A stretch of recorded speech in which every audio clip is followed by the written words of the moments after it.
আসসালামু আলাইকুম, welcome to জেস্ট life. চলছে বৃষ্টি, আর এই বৃষ্টি মানেই হচ্ছে ক্রাঞ্চি কুড়মুড়ে যে কোনো ভাজার সাথে এক কাপ গরম চা। তো আজকে নিয়ে আসলাম একটা মজাদার পাকোড়ার রেসিপি। এই পেঁয়াজ পাকোড়াটা এতই ক্রিস্পি আর ক্রাঞ্চি হয় যে গরম চায়ের সাথে আর কিছুই লাগবে না। তো চলুন দেখে নিই। প্রথমে আমি এখানে 4 থেকে 5টার মতো পেঁয়াজ একদম ঝিরিঝিরি করে কুচি করে নিয়েছি, আর তার সাথে নিয়েছি থেতো করা রসুন, সামান্য একটুখানি আদা বাটা দিলাম। এরপরে দিয়ে দিচ্ছি মরিচের গুঁড়ো আর সামান্য একটু হলুদের গুঁড়ো, একটুখানি জিরা গুঁড়ো দিলাম, আর লবণ দিচ্ছি পরিমাণ মতো। এরপর আমি কাঁচামরিচ কুচি করে রেখেছিলাম একদম মিহি কুচি, সেটাও দিয়ে দিলাম।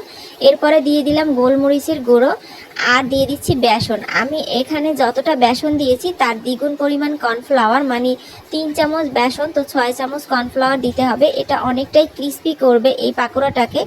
আর দিয়ে দিচ্ছি বরফ গলা পানি। বরফ গলা পানিটা দিলে কিন্তু এটা অনেকটাই ক্রিস্পি হয়। অল্প অল্প পানি দিয়ে এটাকে মাখিয়ে নেব, আর সামান্য একটুখানি কালো জিরা এখানে অ্যাড করলাম।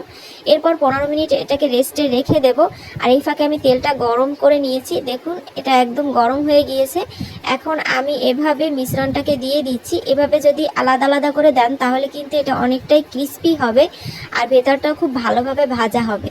তো আমি কিন্তু মিডিয়াম আঁচে এটাকে ভাজবো। এটাকে উল্টে পাল্টে ভাজতে হবে, বারবার উল্টে পাল্টে দিতে হবে, না হলে কিন্তু ভিতরটা পুরোপুরি কাঁচা থেকে যাবে আর উপর থেকে পুড়ে যাবে। তো এটাকে আমি উল্টে পাল্টে ভেজে নিচ্ছি, একদম ব্রাউন কালার হলে এটাকে তুলে নিব। এই দেখুন কতটা ক্রিস্পি হয়েছে। আর এটাকে এভাবে তেল ছেঁকে ছেঁকে তারপরে তুলে নিতে হবে। বাকিগুলো আমি এভাবেই ভেজে নেব। এটাকে মিডিয়াম আঁচে ভাজলে সব থেকে বেশি ভালো হবে, না হলে কিন্তু ভেতরটা অনেকটাই কাঁচা থেকে যাবে। দেখুন আমার পেঁয়াজ পাকোড়া একদম তৈরি। গরম চায়ের সাথে পরিবেশন করবেন।